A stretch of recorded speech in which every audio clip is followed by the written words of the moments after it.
My name is Adam Dalnoki, and I have the great pleasure of introducing you guys someone who has, in my field of work, in the IT world, has seen it all from the very start.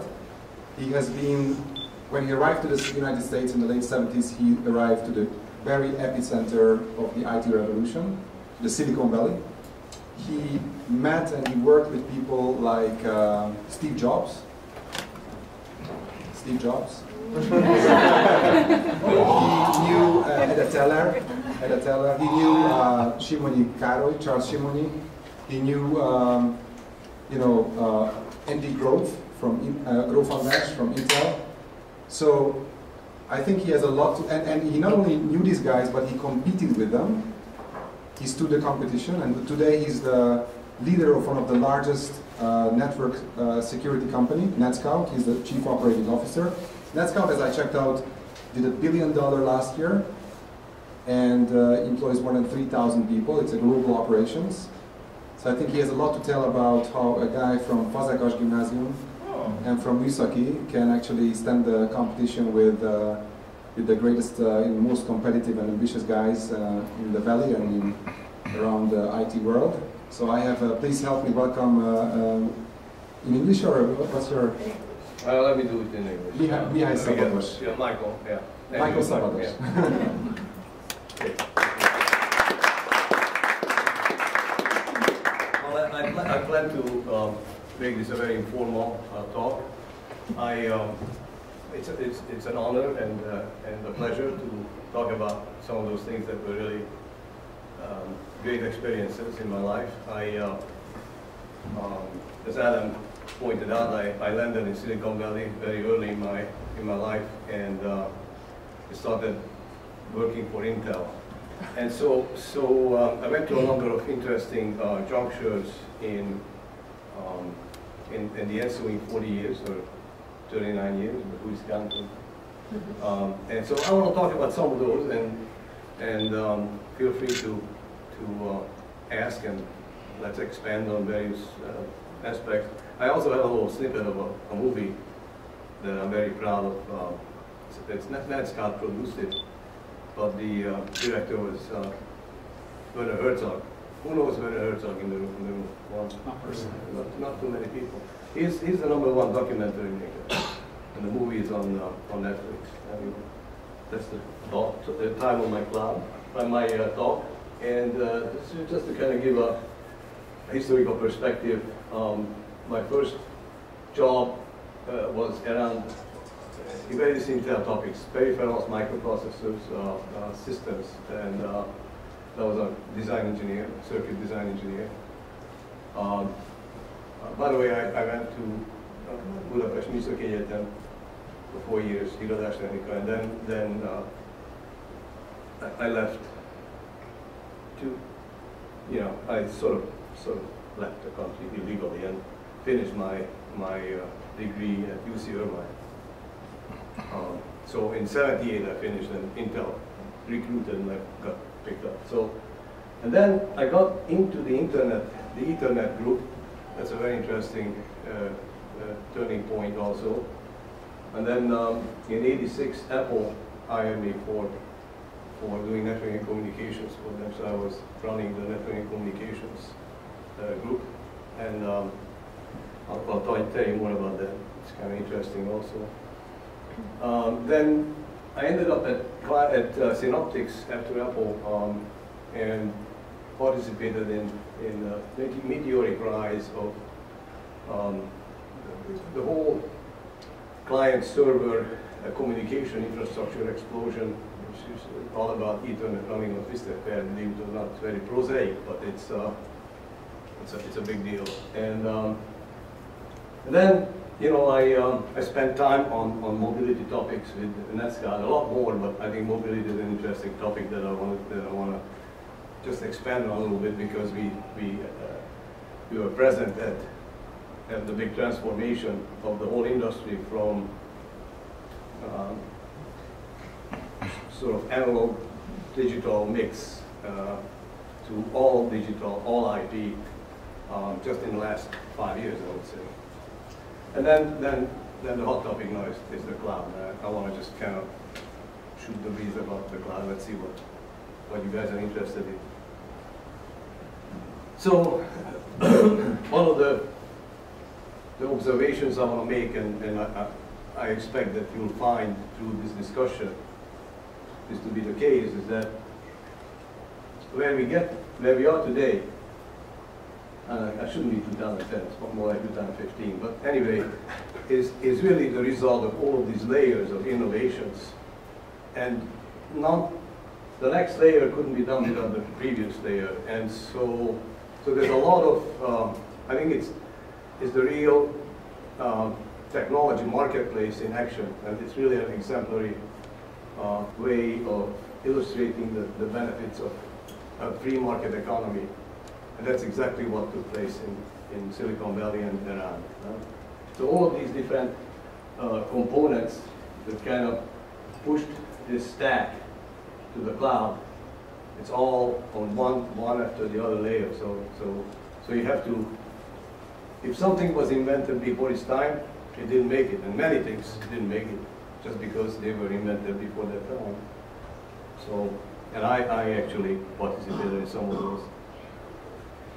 So the second part of this observation is that every one of these layers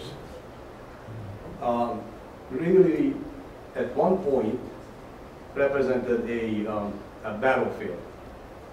Battlefield of different standards and technologies, one or two of which ultimately prevailed. And so this is going to be some of the details of my discussion. And let me just start with the Intel piece, and I'm going to expand on that. But Intel in 1981 wasn't at all clearly the leader in either technology or in the marketplace. And they had to do some really interesting things to somehow regain the controlling position. So we'll talk about it a little more. The second interesting battle is all the networking technologies. And there were a lot more than that, actually. It was a very troubled zoo of competing standards, hardware and software standards, and who knew which one would be relevant. Where we are today, both that and also the network software, where we are today with TCPIP was the least likely in my mind at the time. It was a big surprise. The other interesting battle is two computing architectures. One is RISC and the other is CISC. And for those of you who are not in the technology space, I'll explain what they represent. But the fun here is that Intel is the CISC company, and obviously they had a wonderful run, but ultimately RISC has won, hands down. There are probably 10 times or 100 times more RISC processors in every one of your mobile phones, for example, and all the IoT stuff, and all the routers. I mean, Intel still holds on to this little CISC island, but that's about it. And where is Motorola? Ooh, anyone knows Motorola 68000 other than Coach's Betsy? Well, Motorola, fell out a long time ago. It used to be a real contender. So let's expand on Intel. This is the longest. I worked for them 8 years, and I had two different jobs. One as a design engineering manager, and the other one that was a product manager for the networking group. And my product was actually the first software product running on the Ethernet platform. Intel started out, and I don't even remember when it was founded, but in 73 or 4, something like that. They were chemists. I mean, these people were all chemists. Gordon Moore, Bob Noyce, came from Fairchild, and Andy Grove, he may have come from Fairchild also, yeah, maybe a little later. But these people are all chemists. In the case of Andy Grove, he had his degree from Berkeley. And they were trying to figure out what to do with this silicon technology. I mean, how do we make use of it? And the Japanese were doing, the first digital building the first digital watches. And Intel got into that business. And the first products Intel ever produced were digital watches. That's a microm or microm, I don't know how you pronounce it, watch that some people still today, you know, the old Intel crowd still has it. At 5 years you would get one of these. And even 20 years after this thing stopped being sold because they had to get rid of the inventory, right?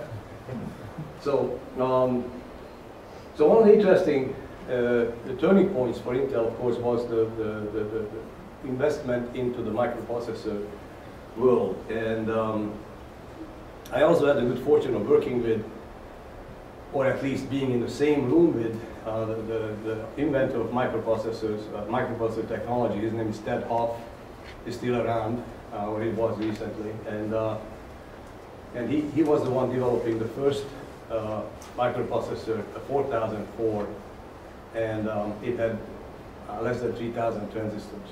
By comparison, Intel's latest processors have 1 billion times more, 3,000 million transistors. So it's a hell of a trajectory. But for Intel to get in here wasn't a trivial move. And the reason that they got in here really is because the Japanese beat the crap out of them on the memory front. So Intel was doing something very simple, DRAMs. DRAMs, 4K, 4,000 bits, 16K, they were still pretty good at 16K. 64K, they lost the game. NEC, the Japanese, beat the crap out of them by pushing the price down. There was a lot of political pressure on our government to somehow counter the dumping that the Japanese performed, but ultimately there was no saving Intel. So Intel was really forced into a different venture, and that was Andy Grove's doing. Andy just jumped in both feet, and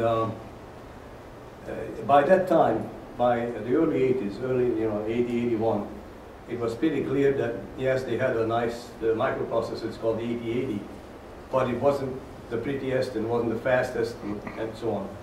And both Motorola and Zytel had better products. So Intel decided to counter this with a huge campaign. It's not just a marketing campaign, it was a campaign that every employee participated in, including myself. It was all about design wins for the 8080, 8085, which was kind of a, an add-on, and then ultimately 8086. But Operation Crush, which Bill Davidow was the VP of marketing at the time, launched, but Andy was the brain behind it. As it basically enlisted every single employee, every engineer, not just the field engineers, but the engineers. They had to give speeches, they had to get design wins, had to participate in calls. And they were able to turn the tide through this huge, I mean also advertising and they had multiple different things, road shows, this and that. Ultimately they turned the tide. But very interestingly, the IBM decision for the Intel processor happened sort of as a result of this, but nobody can prove it. Right? So that was the biggest thing that happened to Intel, is that IBM picked the Intel technology as their IBM PC platform. And the rest is history, as they say. Right? And that was already, so Microsoft already worked with Intel, so IBM got the package. Now IBM is was an interesting position also because IBM for the longest time was playing with the idea of using their own technology. It happened to be a RISC processor and their own software and everything else, and it was one of those interesting stories that the rebels inside IBM, Estridge is one of them who died in an aircraft accident within a year of this. But these people were able to make the call to use external technology, and that really what created the IBM success. I mean, IBM PC was creating a new industry from scratch. Right? Yes, go ahead. Sorry, I'm just not sure if I understood. Were you saying that the Intel technology maybe wasn't the best, but this marketing push was so strong that it overcame the fact that the... Right. Okay. And actually, it wasn't just a marketing push, right? I mean, Intel decided that, yes, at the processor architecture level, they are weaker. And in particular, where they were weaker, is that they had a 16-bit address field, right? And Motorola had 32. And that was the right thing. And it was really the best thing, and by far.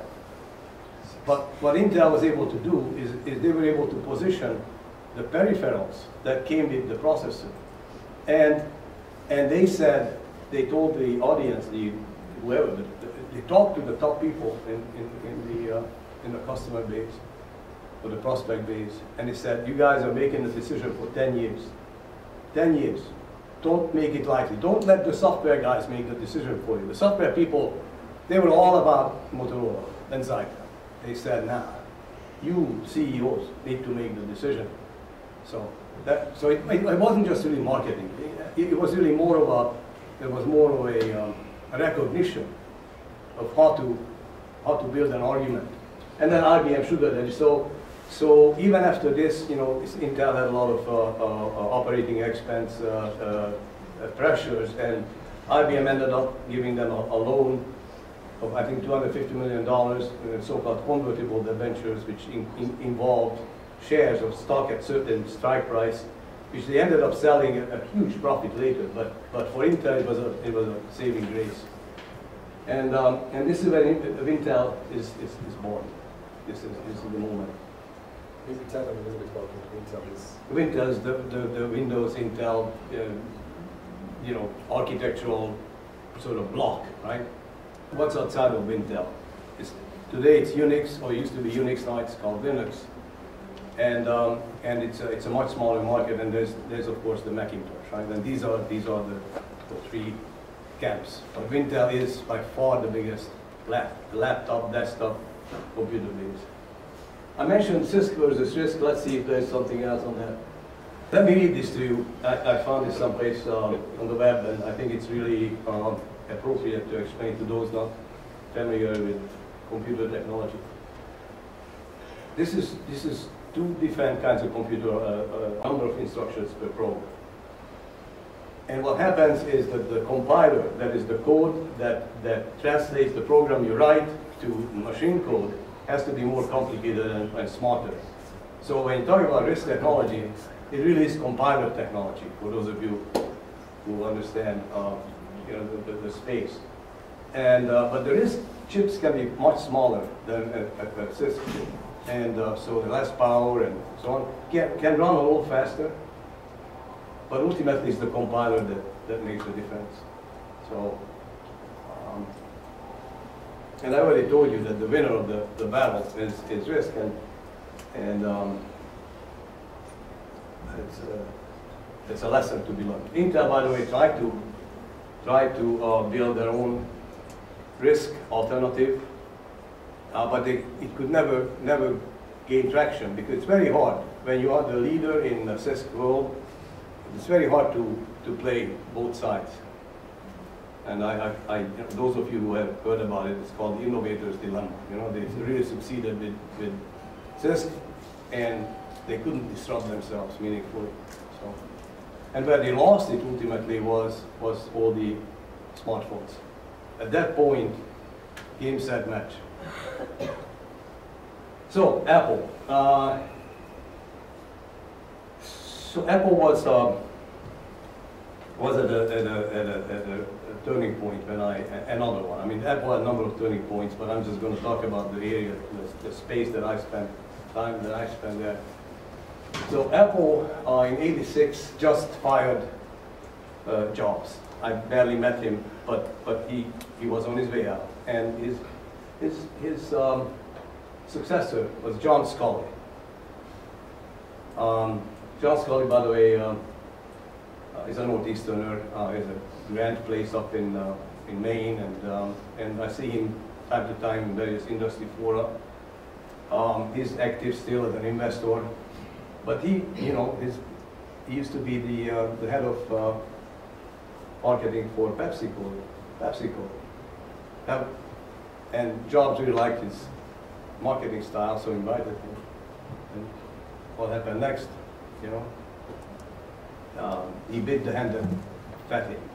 So I basically was really brought on by Scully's entourage, right? Because Scully wanted to take the Macintosh, which was introduced 2 years earlier, the small Mac, right? Macintosh Plus, and wanted to take it to the corporate world. And there was tremendous amount of interest in graphical computing in the corporate world. Everybody was all about trying to gain productivity from the desktop workers. And that was true of people who were doing transactions, you know, or people who were doing airline counters or whatever. I mean, it was so beguilingly attractive that with a graphical interface you could really accelerate things and make people more productive. And that attraction pushed us to build what's needed to make the Macintosh a worthwhile or a capable desktop computer. And the biggest piece of that was connectivity. So my job was to connect the damn thing to anything that moved, from a fax to a mainframe to, you know, to various other mini computers, to TCPIP even, and of course we had our own network called AppleTalk, and then later on we put it on Ethernet called EtherTalk, and the initial networking idea was really to share peripherals, in particular laser writer. Laser writer was about 20 pounds and $4,000 a pop, so it was worth sharing. But so I did that, a lot of it, and basically visited CIOs of large companies. I mean, I remember meeting the CIO of DuPont, the CIO of John Deere. I mean, just these people were just very interested in understanding what they could do differently with a graphical user interface on their desktops. But that wasn't enough. There was a lot more needed to really win this battle against Windows and IBM in particular. So Apple's chosen enemy was IBM, and but IBM just had so much of a presence because of the mainframes in these corporations that Apple's battle was really doomed to failure. So ultimately, Apple didn't even have it in its DNA that it would be a corporate brand. Even today, it's not. I have one, and a lot of and you have one too, and educational institutions have them, and artists and graphic designers, and so on and so on. But the corporate desktop is still Windows. And there are a lot of reasons for that, but it's no longer IBM, by the way. I think Microsoft has done a damn good job of keeping that position. But Apple became something else, right? Quite different. They have a Macintosh. The Macintosh is nice, but that's not how they make the money. They make the money on iPhones. So part and parcel to this saga is Microsoft. Microsoft in 1988. I was there, obviously, when this whole thing took place, and I remember all the indignation in Apple that Microsoft there come out with Windows, which was a complete and shameless plagiarization of the Macintosh paradigm, the desktop paradigm, right? They just lifted it, shifted it into their code, and so we sued them, but to no avail, ultimately. But this was an epic battle, and what really happened is Apple had to differentiate within the same paradigm and do a damn sight better job than Windows, but they couldn't own the paradigm itself. So and Hewlett Packard was part of it, but they never were a serious contender in any of this. It's always Microsoft and Apple. Okay. Few words on Ethernet. How are we doing on time, guys? So this is another part of my Intel experience, and I work with the Ethernet group, and it's it really is that standard that we use today. Although a lot of the features that were designed in at the time are no longer needed, but it's still there. Ethernet ended up being the technology that could scale to many gigabits of speed from 10 megabits per second. And it was developed and standardized prior to my arrival, but the team was there and we were building software and hardware based on Ethernet. But it was really DECnet, digital, where am I? Intel, Xerox, and HP. Those three companies that standardized together. Xerox, by the way, Xerox wasn't just a copier company. Xerox was one of the most esteemed research centers in the valley. Was Xerox Park, or Palo Alto Research Center, and that's where that development took place. And a lot of, by the way, the Macintosh user interface was also developed in Park. So the beauty of this is that while there were many different hardware standards and also software standards, this battle kind of settled. During this time, we zeroed in on Ethernet. Token ring continued for a little while. Token ring was IBM standard. Ethernet was the open standard, but we have not yet, at that time, had not yet figured out which software standard would prevail. So I was working with DECnet, XNS, ISO, Apple, these software standards, but TCPIP won. Why? I have no idea. TCPIP won. I mean, it's been around for a long time, but it was a curiosity. It was a research project. It was DARPA's standard for connecting computers. And for people just looking at it like this, weird thing, and nobody ever would need all the functionality it has, and it's not associated with any one vendor. But ultimately, it kicked butt. Sorry, is that maybe why you were saying Ethernet's an open standard and TCP/IP was not associated with the vendor? Could that be it? Because then the Windows machines were also open, right? So then they won. Well, Ethernet, okay, so the big thing about Ethernet I failed to mention is that Intel built a chip for it. Right? I mean, that's a game, set, match, right? Nothing else had a chip that would do in one chip, or actually three chips, but it's one big and two small ones, right? No other standard had the hardware standard had the chip. I think TCPIP is a different dynamic, and I don't have a good theory actually. And I bet against it. Yes, go ahead. How do you determine that the TCP/IP won? When do you give up on other languages instead of pushing forward with those? Well, what happens is the other languages were used by hardware vendors who built architectures around these languages, like NetWare. Novell did one, right? So, and they just overstayed their welcome.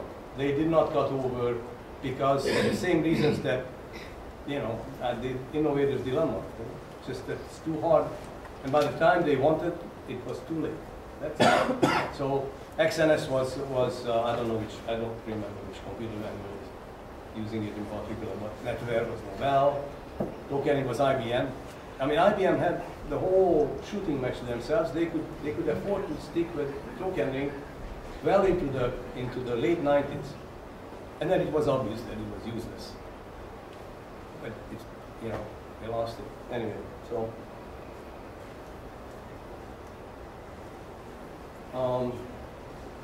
So then, after Apple, I went to work for a company called the Synoptics. The Synoptics name is a complete fantasy. It has absolutely no meaning to anybody. It came from the Bible, where the four Gospels are called the Synoptics. Okay, just in case you didn't know, now you know, right? in order for the client-server computing model to take hold, not only did you need a smart peripheral like or a desktop computer like the Macintosh and the Windows machine, and a powerful server, but you needed a network that would carry all the traffic and share resources and communicate. And Ethernet originally was a very clunky hardware piece. It was a coaxial cable, I don't know, maybe a quarter-inch, and hard to bend, and certainly hard to thread through the ceiling. And every time you wanted to connect to a workstation, you had to use some violence on the damn thing. You had to pierce the outside and tap the core. And so yeah, two of these, and so it was not really fun. And this company and a couple others were barking up the tree of running Ethernet at the same speed on unshielded twisted pair. Now, unshielded twisted pair is your telephone line, and it's not designed for this kind of speed, right? 10 megabits per second. At that time, it was unheard of. And but it was a need, and the engineers, and I knew most of them, certainly at Synoptics, but they were able to solve the problem of creating enough signal to noise, the modulation scheme that actually worked on, I think it was initially 100 feet. And then it developed into a whole wiring plant. And it developed into switches and routers and other things. But fundamentally, the fact that you could connect every single desktop as a matter of just plugging it into the wall, this is when it happened. Right? So this was a hardware technology, and it wanted to be invented. But without it, we would have, it obviously wouldn't have gotten to where we are. It had to be managed. When it broke, you had to be able to troubleshoot. It had to be predictable. This stuff, because what? Because we were competing with the mainframe. The mainframe is eminently reliable, right? I mean, it's all in one controlled environment. The users can't screw it up because all they have is a terminal. So the battle was severe, and this client-server computing model required a lot of innovation and incremental improvement to get to where it is today. Yeah, go ahead. May I ask, so here we are talking about intranet, so within a company connecting computers and mainframes. And we are in the 80s, right?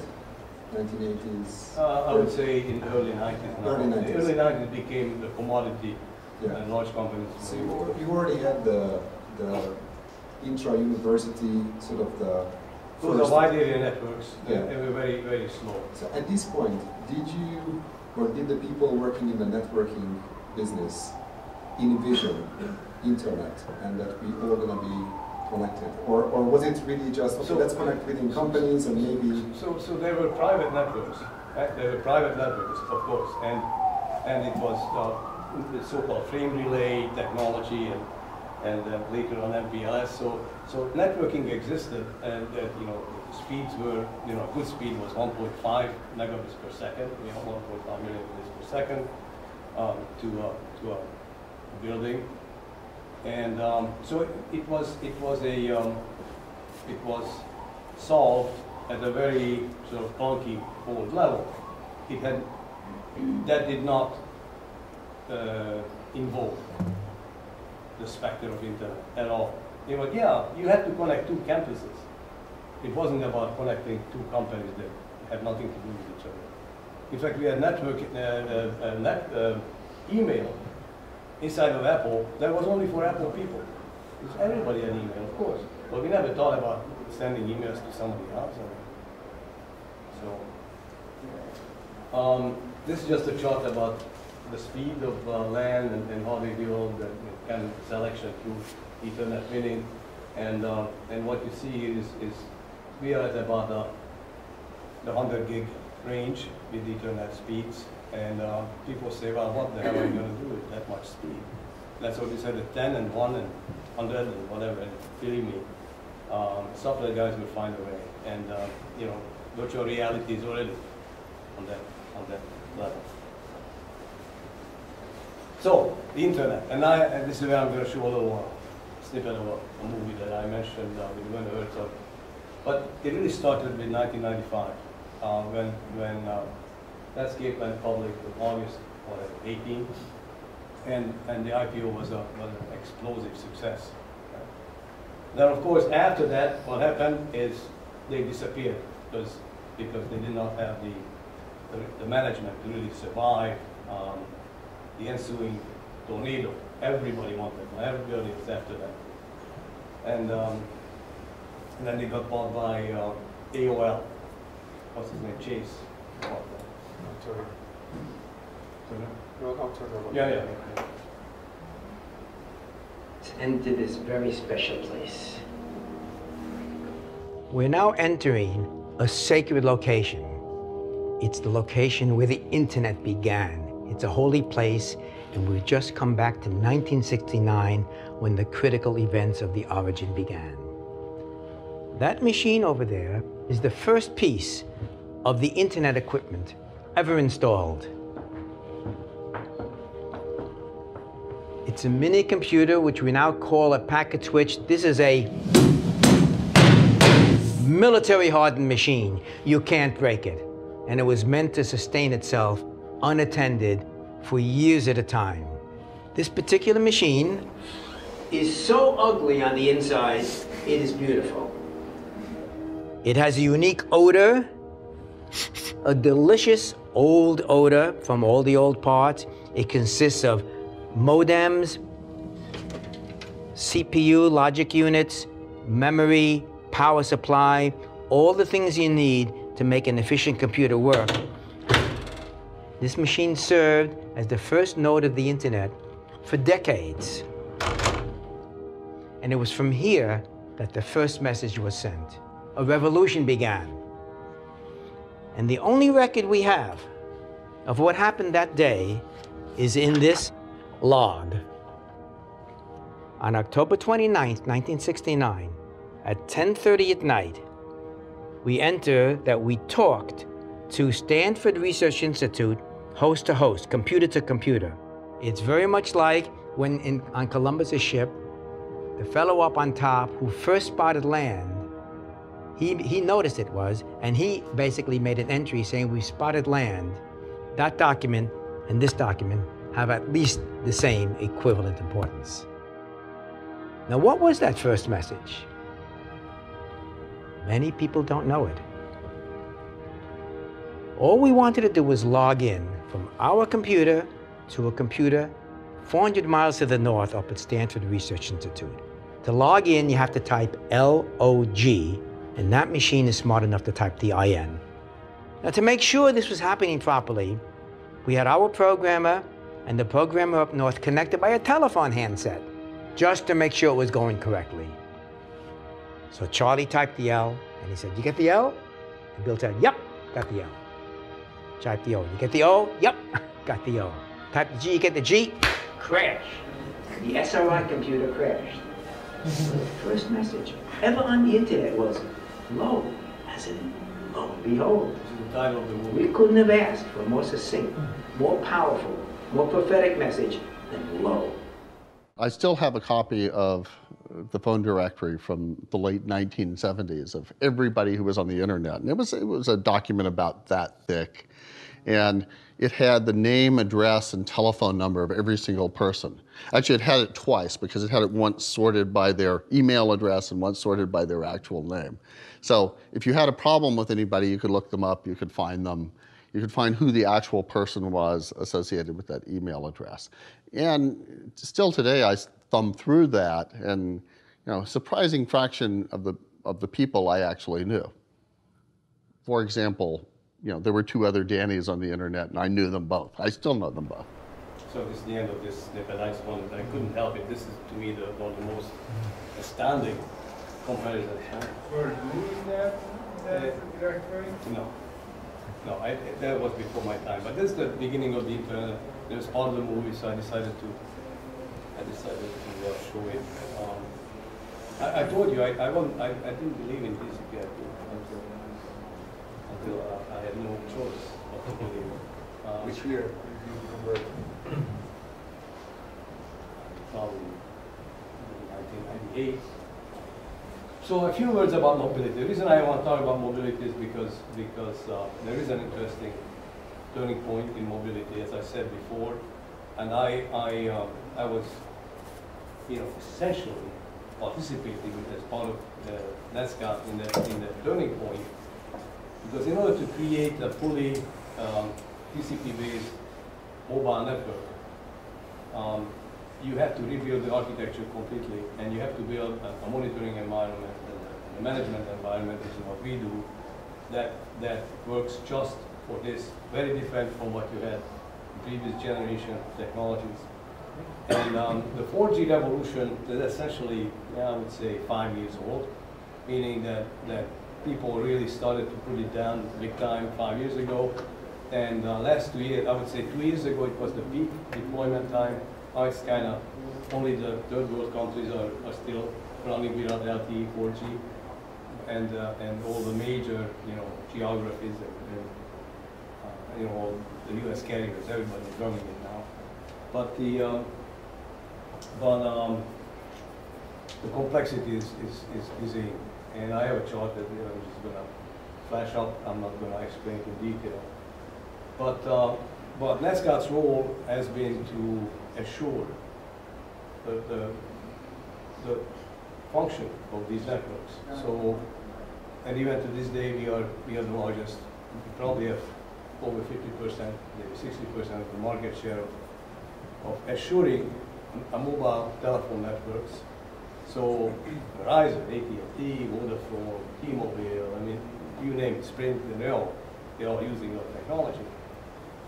And so half of our business is actually doing this. The other half is assuring enterprise networks. But the interesting thing about the mobile networks is that we entered this very late, but we had the TCP/IP advantage. We already were on TCP/IP. They needed TCP/IP. Nobody else had it in their space. The management providers and their partners came in basically with the hand tied behind their back. They brought a knife to a gunfight, essentially. Right? People who did not understand TCP/IP at scale could not really participate in this. So just to kind of give you a sense of the complexity, the various layers of the architecture. There is end user devices, an access layer, which has has to do with mobile towers and stuff. There's a core, and then there's a data center behind it, and there's a whole bunch of services, including billing and dial tone, whatever, or ringtone services, and also the latest wave of technologies converting voice to digital, to TCP/IP-based technology. The complexity is not just a single multi-layer architecture. The fact that almost any telephone network has to interoperate with previous generations, certainly in Europe, but here too, 3G, 2.5G, 2G networks, even in Germany, for example, all their, the taxis, where you put in the credit card is 2G still, or reading meters. So people who innovated very early, like Germans in that space, got stuck with the old technology. And a network like this, or a system like this, has to interoperate with everyone. It's probably the single most complicated computer in the world. I would say this is the most complicated. Let's say Sprint's network or Verizon's network is the most complicated computer in the world, you can imagine. And the number of pieces that can break. So that's just wanted to kind of. Quick question. Yeah, is it that expensive to like upgrade to 2G network and then have to make like a 4G? Like, is it that different, the technology? Yeah, it's completely different.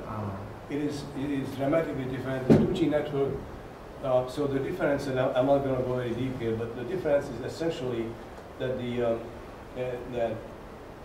previous generation networks were really circuit switched.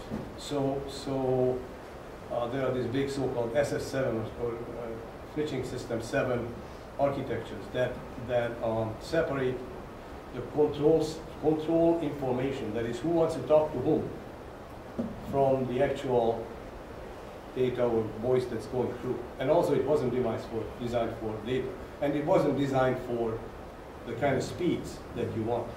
In fact, that brings me to the next chart, which is very interesting because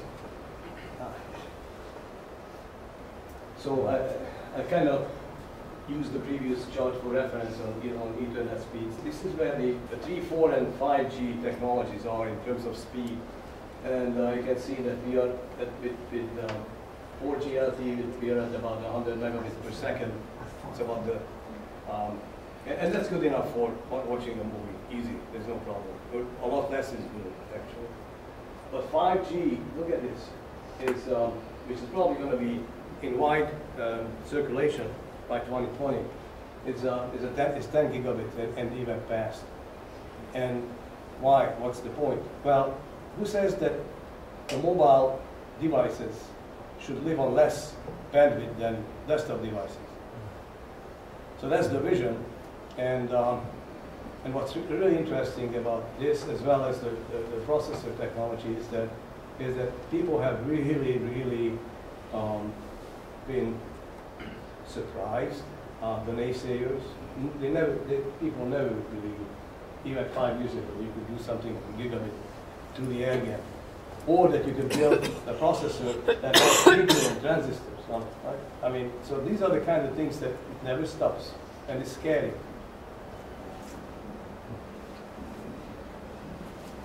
A few words about the cloud. This is, see, on the shoulders of giants. Everything that we talked about, the cloud is a beneficiary of this. But the cloud itself is not a new innovation per se. It's just taking advantage of all of the pieces. And it's been a long time coming. The first version of the cloud existed well before the bubble burst. They were called internet data centers. They didn't have virtualization, they didn't have a lot of other things, but the idea was the same, that a lot of the workload could be outsourced more cost effectively to an outside provider and not be done in your own data center.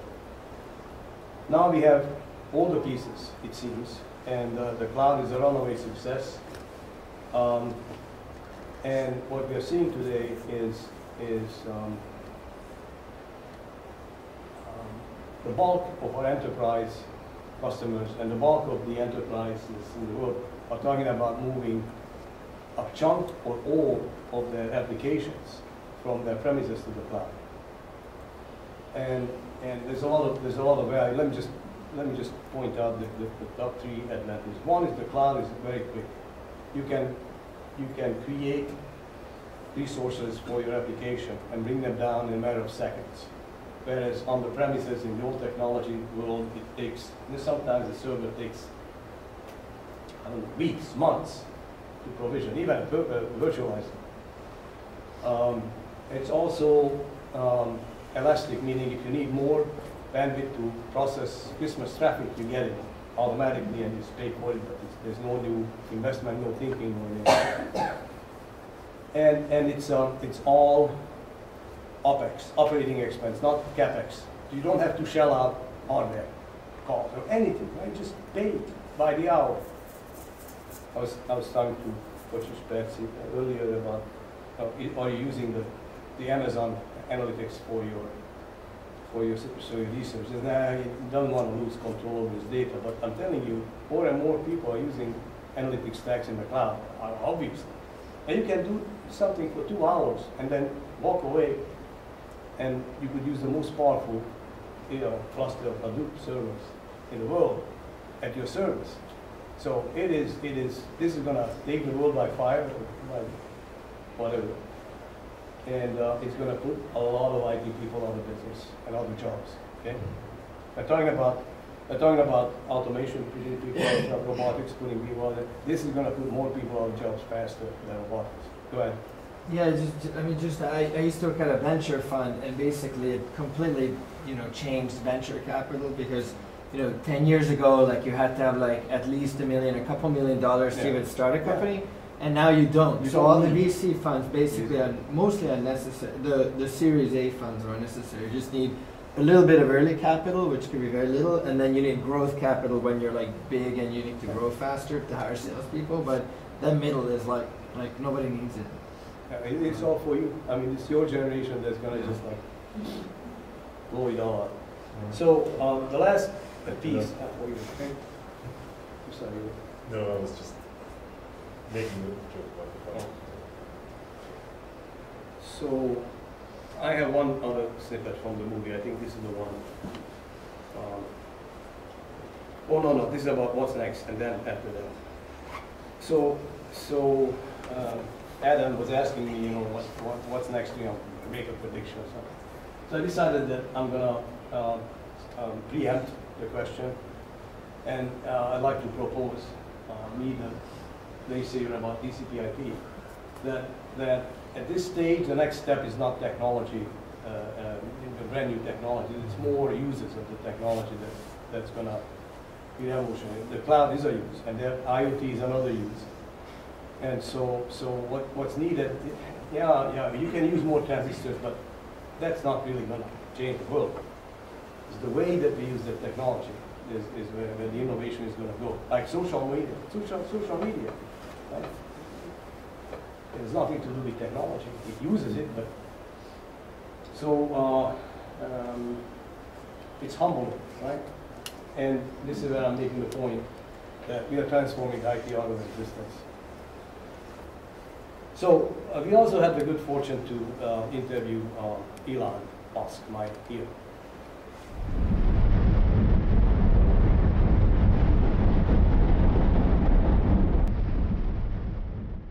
Internet thing to establish internet to, at least for local internet, because you wouldn't be living everywhere on Mars. So you'd really just need maybe 4 satellites to have global coverage to have global internet coverage because of how sparse the civilization would be on Mars.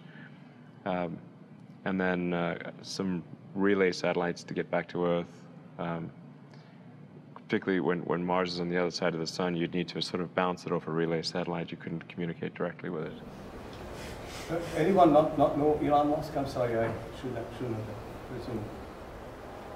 So anyway, so this is the guy. Watch him closely. Anyway, thank you.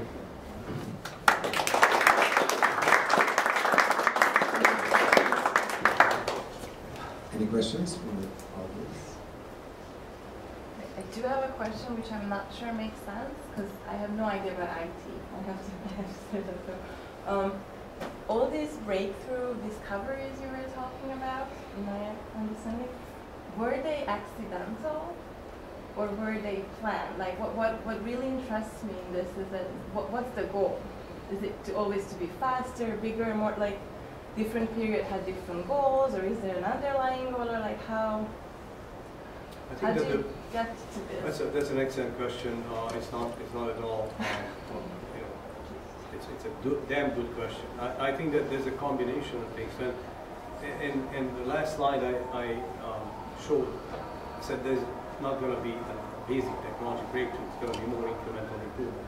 So we are in that stage where everybody wants to go faster, cheaper, faster, all that. But I think that the fact that Intel moved from building digital watches to microprocessors, that was a matter of luck. Another invention, Internet, people knew that they needed fast networking. It was very planful. It wasn't accidental. So it's kind of, graphical user interface. What was accidental is that Jobs ultimately succeeded. But the idea has been there for 10 years in Zero Spark. They were playing with it. So I would say that the characteristic thing is that the seeds of these new technologies are out there, and what's a matter of luck is how soon they get into commercial stream, rather than better than they do. Anyway, It's a tapestry. It's not a single. I have to ask the elephant in the room. So who is that? No, we are. The elephant in the room is that, as we talked about it, is that we are sitting in the network science laboratory, and you are one of the largest network engineer.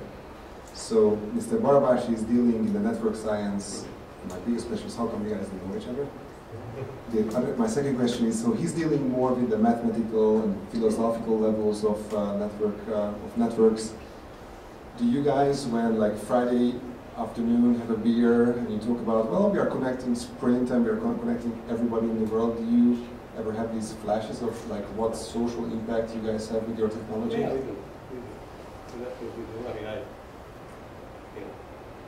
it's and with customers, and we have these big get-togethers with users, and we often think about what could be. Like without, if Silicon Valley would have not existed, how the world would be different today? We don't have that. I don't remember discussing that part of your question. We're talking about what to do with IoT, or what to do, without network. It's unimaginable. I love these things. I mean, one of the there's another snippet of movie that I have access to. I didn't bring it, but somebody says in that snippet that if somebody pulled the internet, we wouldn't go back to where we started the internet when the internet was just started, but we'd go back 50 years before that. I mean, everything depends on this. Right? We would be bombed back in the Stone Age. So we have those kind of discussions. So I have to ask you the question about today's hot topic. There was this huge cyber attack happening around 99 countries, thousands of computers. I think in the UK they shut down the National Healthcare Services, so hospitals were closed. Is that kind of like what I see in your technologies? You are kind of like the front fighters in this cyber? Yeah. So let me give you a little bit of it's not a commercial, but we didn't talk about our security business. Our security business has a DDoS protection connection. That's bigger. The other one is advanced persistent threat. And the DDoS piece is very, very popular nowadays. I don't know about this, whether it was a DDoS attack or something like that. There are many different kinds of DDoS attacks, and so it could be very sophisticated. Not like your grandfather's DDoS attacks, but in last October, I think Dyn. Do you guys know Dyn? Anybody? Dyn is it's a DNS, it's a DNS server for the big guys. Okay, all the Web 2.0 people like Facebook and LinkedIn and all of these guys are using that company as one of their service providers for DNS service. And it got attacked by the largest ever volume of DDoS using cameras. Using what? Cameras, smart cameras. How do you do that? Well, you do that. These cameras have an IP address and they have a computer in them. And then you just hijack them. You penetrate the control program and you make them send stupid requests to that website, okay? And a million of them, or 5 million of them, and nobody can stand up to it. And so Dyn actually came down, and Facebook was down for a day and a half, and LinkedIn was down for a day. Yes. And the good thing is that they weren't our customer. Similarly, a similar attack by the same type of camera. Basically, it's a botnet of IoT devices. Cameras are IoT devices. That happened at the Rio Olympics. But they were a customer of ours. So we know what the attack was. We were able to redirect the attack. What we do with attacks is we direct them to a very large capacity computer in the cloud that can clean them and just forward the traffic that's guaranteed, right, and intercepts the stupidity. And so we were able to save the Olympics from a similar disaster. Anyway, so this is the kind of thing that we're doing. I don't like to look into that. Yeah. How big is that computer in the cloud? It's scalable. Wow. I mean, it's a cloud. It's a cloud. It's a large storage. It's a large bandwidth. It's a special cloud provider. It's not Amazon. It's called New Star in our case. They're huge data centers. Wow. That can just swallow all the dirty stuff and spit out. Yeah. Go ahead. Martin Boswell, the tipping point, argues that Steve Jobs and the founders of those big companies are they grew up in the same time, and it's not by accident, because Microsoft was founded not because Steve Jobs, Gates was great, but because the time was ripe for these companies, these technologies to be founded. So, when is the next tipping point? Is it now? Was it in 2007? 2004 was the tipping point? When is the next time when in 20 years we will say that, you look, Facebook founder, Zuckerberg, they are all compatriots because 2004 was the time. Yeah, well, I made the point very early in my talk that the layers of innovations are happening on layers that were laid down before. I call it, standing on the shoulders of giants. So absolutely, I agree that innovations that are before the times are going to sputter out, but innovations that are surrounded by the right conditions.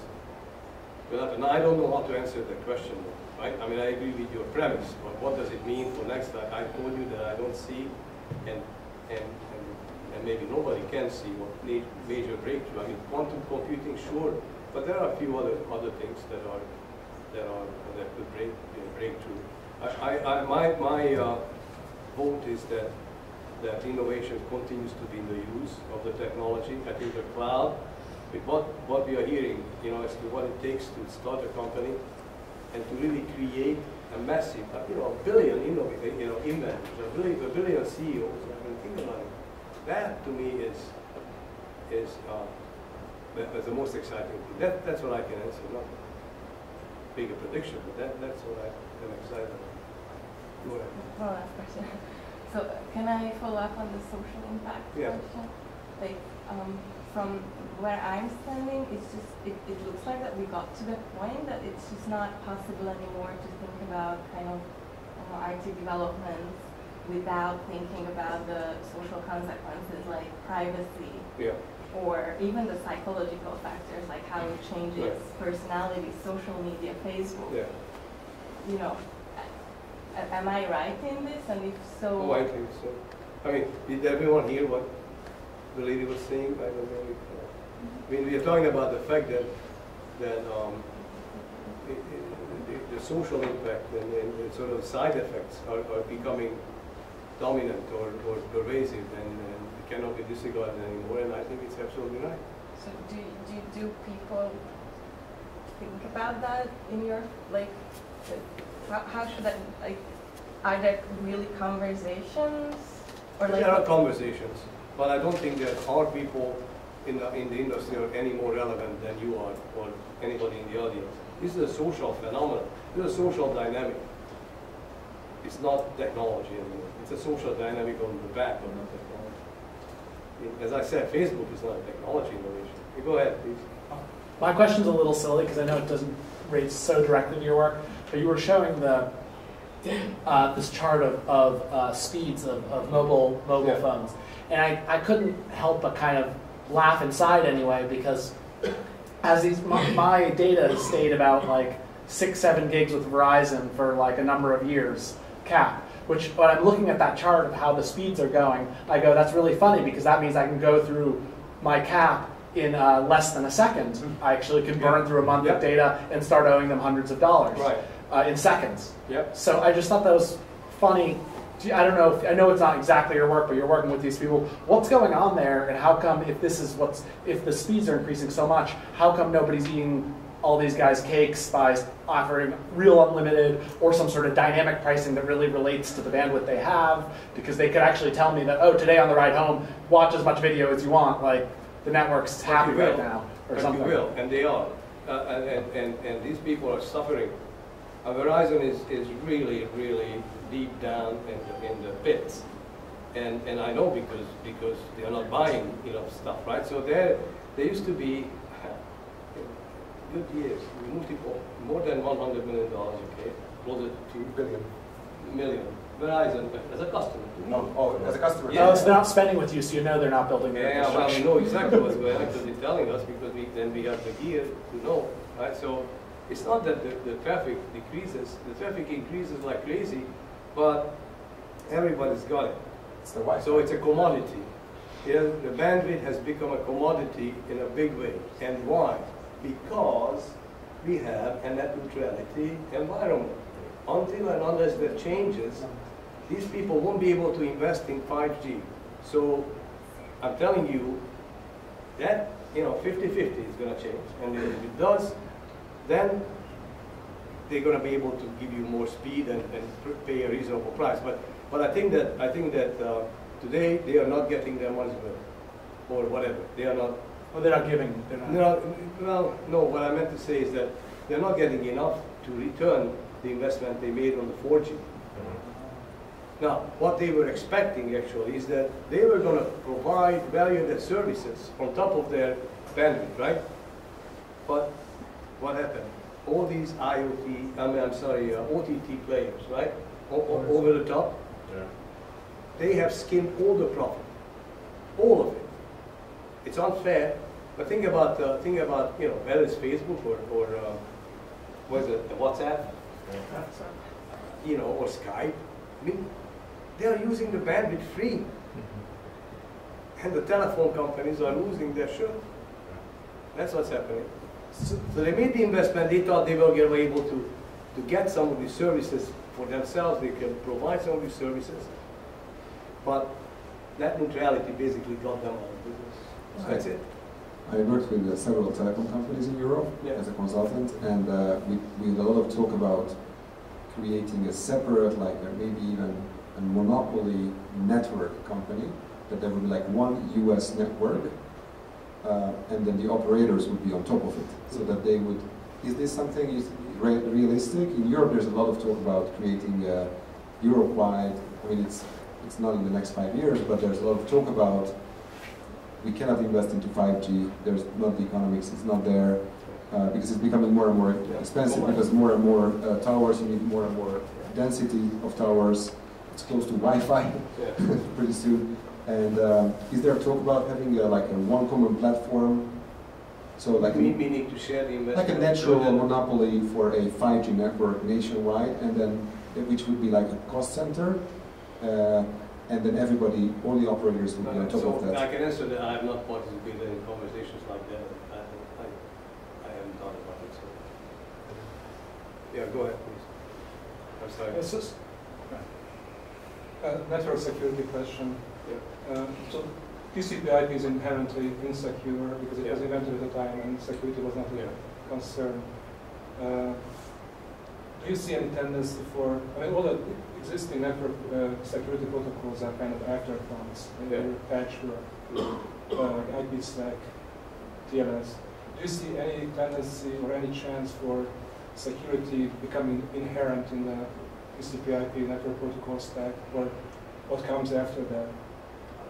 Because as it is today, it's not going to work, especially with Internet of Things, the IoT technology. I personally expect that there will be such an innovation. There will be a true innovation.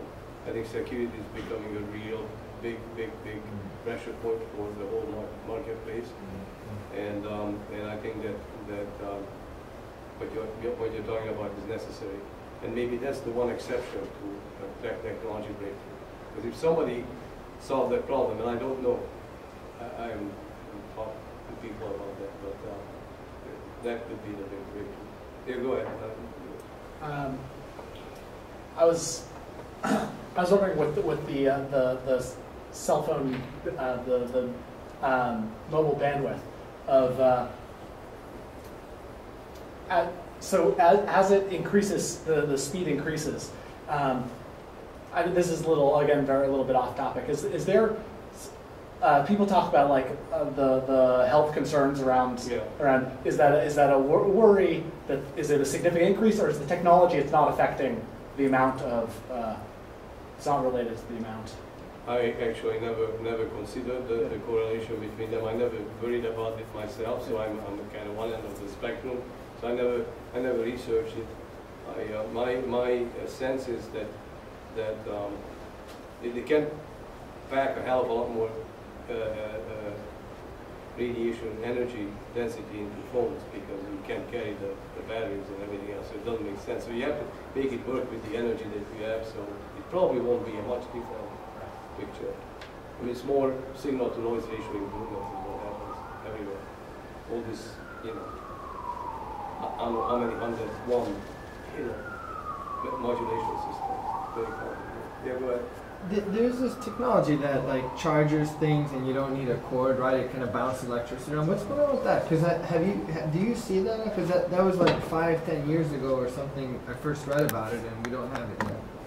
No, it's not part of my purview. I don't know anything about it. I mean, I saw the same thing. Yeah. It's a way.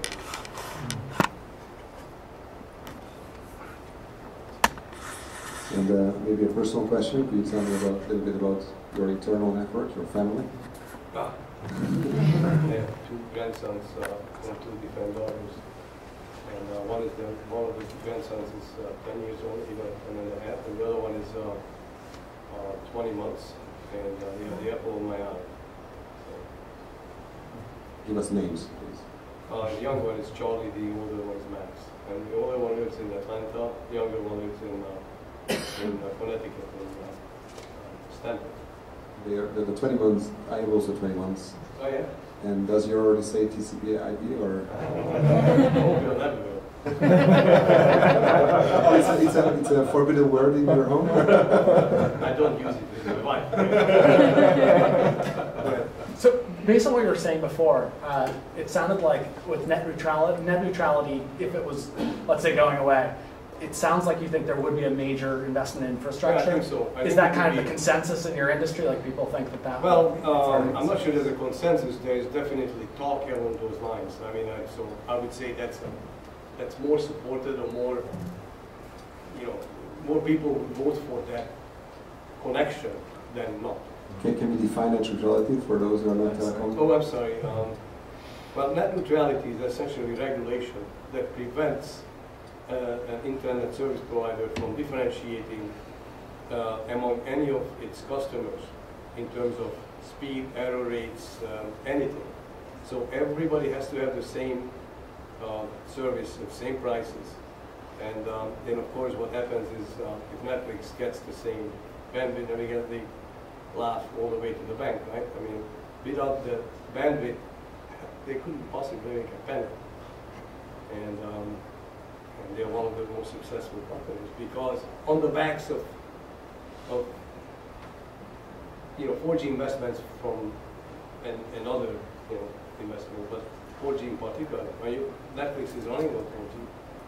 So it's pretty much like a highway where there's no highway toll, and all the cars are making money, and the highway is going lower and lower margin.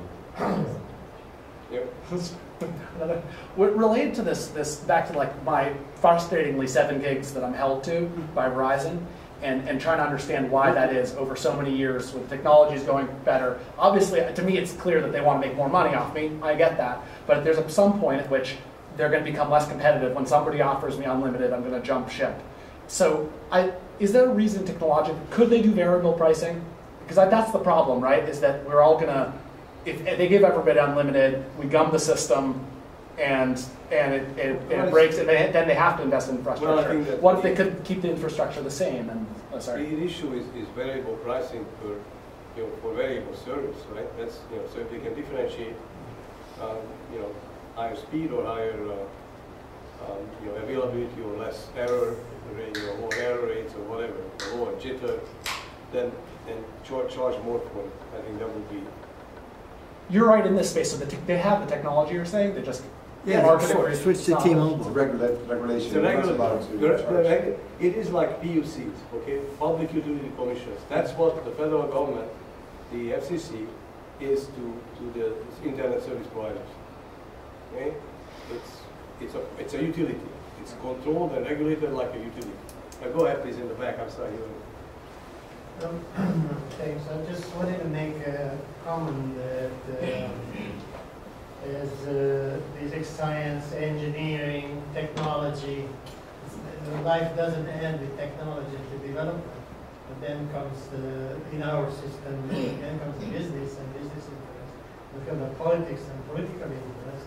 Then have the social and social interest. All things are very tightly interconnected. So it's going to be very interesting to see how this kind of increasing speed changes all the other components or actually leads to tensions. In a science publishing industry, there's definitely it's an upside down, right? It's such a turmoil because of the accessibility of all the information that is just. All publishing industry is upside down, I'd say. All the information based on which is data, but we don't know if it's true or not. We hear it of the political. It's been going on. It's very hard to confirm. So it's uncertain, certain level of uncertainty ahead. One interesting episode, anecdote that connects to the other walks of life getting impacted is I was talking to Chief Innovation Officer at Liberty Mutual a year ago on something else, and he was observing that self-driving cars are here. There's no technological gap, none, zero, zilch. What's not here is the governance and regulatory environment that could possibly manage this, including the culpabilities and whatever responsibilities and all that stuff, and brand new stuff, right? So to change, the demise of the legacy media, that was one of the early victims. But it has been like that since the Luddites, no? So it's nothing new. So since Kumi is coming very irregularly, she has the last question. Okay, if someone wants to take the last question from Kumi, the last question from Mihai. Kumi, as a BCG, what is your question? On your last slide, I think I saw like IoT, big data, stuff like that. I haven't seen like artificial intelligence. Or maybe just what's your opinion? I think it's machine learning. Machine learning, yeah. That's right, okay. Yeah, I mean, machine learning is... That's like the more technological term for AI, which is the more marketing term. So you and I use AI, they use AI. You actually know what it is. It was very interesting. Like, I don't have any. So thank you very much. I think it was a very, very good presentation. Thank you very much.